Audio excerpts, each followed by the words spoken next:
Supreme court ने उस PIL को खारिज कर दिया जिसमें मांग की गई थी कि भारत के माइनॉरिटी स्कूलों में भी राइट टू एजुकेशन एक्ट लागू किया जाए। एक एनजीओ ने पीआईएल फाइल किया था, उसके ऊपर 1 लाख रुपए की पेनल्टी भी लगाई है। यह मैटर लगा था जस्टिस नागरत्ना और जस्टिस महादेवन के सामने। सुप्रीम कोर्ट ने यह भी कहा कि हम 2014 में ये फैसला दे चुके हैं कि जो माइनॉरिटी स्कूल है वहां राइट टू एजुकेशन एक्ट लागू नहीं होगा।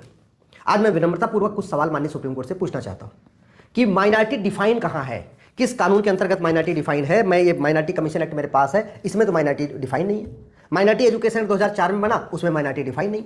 आज तक माइनॉरिटी को आइडेंटिफाई करने के लिए, माइनॉरिटी को डिफाइन करने के लिए कोई कमीशन बना नहीं। माइनॉरिटी कौन होगा यह तय करने के लिए कोई एक्सपर्ट कमेटी बनी नहीं। माइनॉरिटी 1% वाला होगा कि 2% वाला होगा कि 3% वाला, ये कहीं आज तक डिसाइड नहीं हुआ। माइनॉरिटी स्टेट लेवल पर आइडेंटिफाई होगा कि नेशनल लेवल पर आइडेंटिफाई होगा कि डिस्ट्रिक्ट लेवल पर आइडेंटिफाई होगा, ये आज तक तय हुआ नहीं। माइनॉरिटी की यूनिट 100 होगी या माइनॉरिटी की यूनिट 1000 होगी या माइनॉरिटी की यूनिट लाख होगी या माइनॉरिटी की यूनिट करोड़ होगी, ये आज तक डिफाइन नहीं हुआ।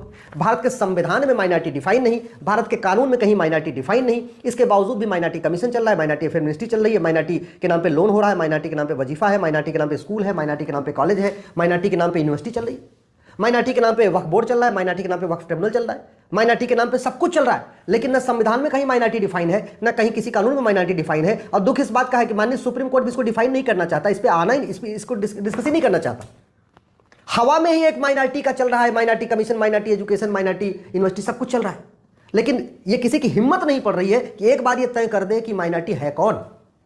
अरे माइनॉरिटी की यूनिट 100 होती है जिसकी संख्या कुछ 100 हो, या चलो भारत बड़ा है तो माइनॉरिटी वो हो सकता है जिसकी संख्या कुछ 1000 हो, चलो और भी हम बड़ा कर लेते हैं, तो माइनॉरिटी का दर्जा उसको मिल सकता है जिसकी संख्या कुछ लाख हो। तो भारत में यहूदी माइनॉरिटी हो सकता है, पारसी माइनॉरिटी हो सकता है, बहाई माइनॉरिटी हो सकता है, लेकिन ऐसे लोग तो माइनॉरिटी नहीं हो सकते, ऐसी कम्युनिटी माइनॉरिटी नहीं हो सकती जिसकी संख्या करोड़ में है, 1 करोड़, 2 करोड़, 5 करोड़, 10 करोड़, 20 करोड़, 25 करोड़ हो, वो माइनॉरिटी कैसे हो जाएगा।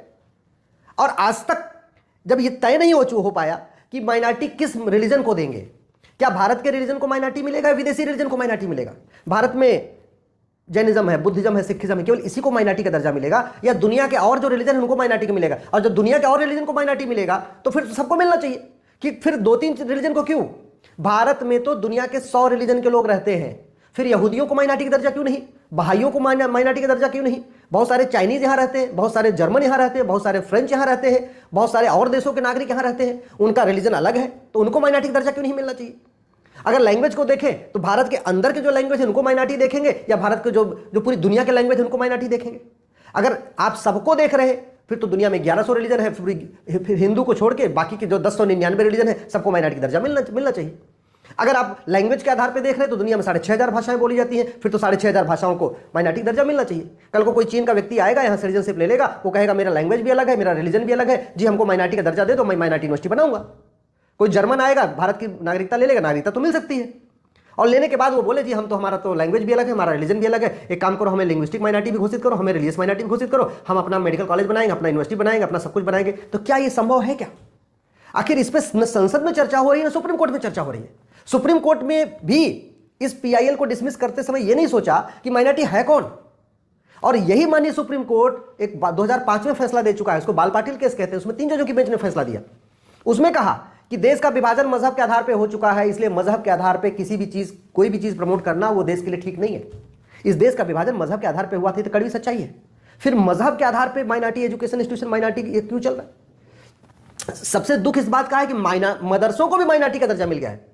जो मदरसे चल रहे हैं, जहां पे दीनी तालीम दी जा रही है, जहां पे मजहबी तालीम दी जा रही है, उसको भी माइनॉरिटी का प्रोटेक्शन मिला हुआ है। जबकि भारत के संविधान का आर्टिकल 27 कहता है कि मजहब को प्रमोट करने के लिए सरकार 1 रुपए खर्च नहीं कर सकती। धर्म को प्रमोट करने के लिए सरकार जितना चाहे खर्च कर ले, मजहब को प्रमोट करने के लिए 1 रुपए नहीं खर्च कर सकती। आर्टिकल 28 कहता है कि स्कूलों में धार्मिक शिक्षा तो हो सकती है, लेकिन मजहबी तालीम नहीं हो सकती, मजहब को कहीं प्रमोट नहीं किया सकता। आर्टिकल 30 कहता है कि जो भी भारत में रिलीजियस माइनॉरिटी है या लिंग्विस्टिक माइनॉरिटी है, उसको एजुकेशन इंस्टीट्यूशन खोलने का अधिकार है। अब इसमें 2 बातें। पहली बात, एजुकेशन इंस्टीट्यूशन खोलने का अधिकार है, रिलीजियस एजुकेशन नहीं, मजहबी तालीम नहीं, सेकुलर एजुकेशन इंस्टीट्यूशन खोलने का अधिकार है आर्टिकल 30 में। यानी इंजीनियरिंग कॉलेज खोलिए, मेडिकल कॉलेज खोलिए, लॉ कॉलेज खोलिए, मैनेजमेंट कॉलेज खोलिए, यूनिवर्सिटी खोलिए, जहां पे भी सेकुलर एजुकेशन हो रही है, जहां साइंटिफिक एजुकेशन हो रही है, वो आप खोल सकते हैं, आर्टिकल 30 कहता है। और जहां रिलीजियस माइनॉरिटी की बात हुई, लिंग्विस्टिक माइनॉरिटी, तो स्वाभाविक सी बात है पहले डिफाइन तो हो जाए कि रिलीजियस माइनॉरिटी है कौन। जिसकी संख्या 1 लाख है, जिसकी संख्या 1 करोड़ है, जिसकी संख्या 10,000 है, कौन है। बिना इसको चर्चा किए हम कैसे डिसाइड कर सकते हैं हाँ भैया माइनॉरिटी स्कूलों पे अब आरटी राइट टू एजुकेशन लागू नहीं होगा। और सबसे बड़ी बात, आज मैं विनम्रतापूर्वक माननीय सुप्रीम कोर्ट से पूछ रहा हूं, जो लैंग्वेज संविधान को मानता ही नहीं, जिस लैंग्वेज के बेसिक जो कॉन्सेप्ट है वो भारत के संविधान के खिलाफ है, क्या उसको भारत में प्रोपोगेट करने की मान्यता मिल सकती है क्या?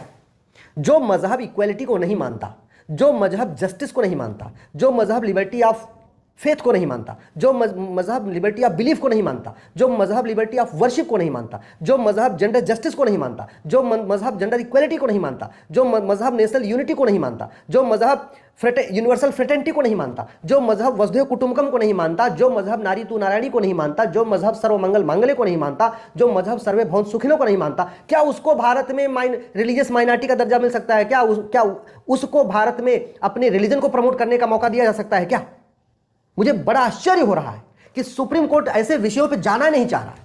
अलीगढ़ यूनिवर्सिटी वाला मैटर आया तो भी सुप्रीम कोर्ट से मैंने बहुत रिक्वेस्ट किया कि सबसे पहले आप माइनॉरिटी को आइडेंटिफाई करिए, माइनॉरिटी को डिफाइन करिए, माइनॉरिटी को आइडेंटिफाई करने के गाइडलाइन बनाइए। तब भी सुप्रीम कोर्ट ने आंख बंद कर लिया और सीधे से अलीगढ़ को माइनॉरिटी का दर्जा दे दिया। जामिया का मैटर आया तब भी यही हुआ, माइनॉरिटी को डिफाइन नहीं करना चाहते, माइनॉरिटी को आइडेंटिफाई नहीं करना चाहते, बस सीधे कह रहे हैं हाँ जी ये माइनॉरिटी एजुकेशन इंस्टीट्यूशन। वही हालत मदरसों की हो रही। मदरसे एक बार आर्टिकल 25 में तो चलो छूट मिल सकती है भैया, ठीक है, आर्टिकल 25 कहता है फ्रीडम टू प्रोपोगेट रिलीजन, और मदरसा मजहब को ही प्रमोट करता है, तो मदरसा आर्टिकल 25 में तो आ सकता है एक बार, लेकिन आर्टिकल 30 में तो आ ही नहीं सकता, क्योंकि आर्टिकल 30 को उठा के पढ़िए। मैं तो चाहूंगा देश के युवा एक बार आर्टिकल 27, एक बार आर्टिकल 28, एक बार आर्टिकल 30 को ध्यान से पढ़े, अच्छी तरीके पढ़े। और मैं रिक्वेस्ट करूंगा माननीय जजों से भी कि एक बार अपनी पुरानी सोच को बदलते हुए आर्टिकल 27, 28, आर्टिकल 30 को पढ़िए। आर्टिकल 30 को पढ़ने से पहले आर्टिकल 27, 28 को पढ़िए और उसके साथ एक हार्मोनियस कंस्ट्रक्शन करिए। बिल्कुल नहीं छूट संविधान बिल्कुल इसकी इजाजत नहीं देता।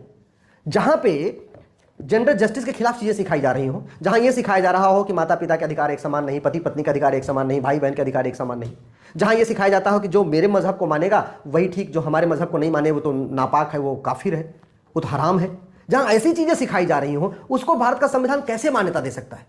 दुख इस बात का है कि भारत के जो हमारे संविधान की शपथ लेने वाले माननीय सांसद, विधायक, मंत्री और जज है, ना इन्होंने वेद पुराण को पढ़ा है, ना बाइबल कुरान को पढ़ा है, लेकिन कहते हैं वेद पुराण बाइबल कुरान एक समान है।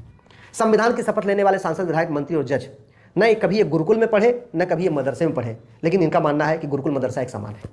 न इन्होंने कभी सनातन धर्म को पढ़ा, न वेद उपनिषद को पढ़ा, और न हदीस को पढ़ा, न कुरान को पढ़ा, फिर कह रहे हैं सब एक समान है। ये दिक्कत आ रही है और इसीलिए भारत विनाश की तरफ जा रहा है, भारत बर्बादी की तरफ जा रहा है। आज नहीं तो कल जब भारत का विनाश होगा तो उसमें हमारे संविधान की शपथ लेने वाले सांसदों, विधायकों, मंत्रियों और जजों की ये गलती लिखी जाएगी। इन्हीं की गलती की वजह से ये विनाश हो रहा है भारत का। मैं आशा करता हूं कि अब आर्टिकल 27, 28 और 30 के ऊपर पूरे देश में चर्चा होगी। सुप्रीम कोर्ट भी इसको समझेगा कि माइनॉरिटी वो नहीं हो सकता जिसकी संख्या करोड़ों में है, माइनॉरिटी वो नहीं हो सकता जिसकी संख्या लाखों में है, माइनॉरिटी तो वही हो सकता है जिसकी संख्या कुछ 100 हो, कुछ 1000 हो, करोड़ों की संख्या तो माइनॉरिटी नहीं हो सकती।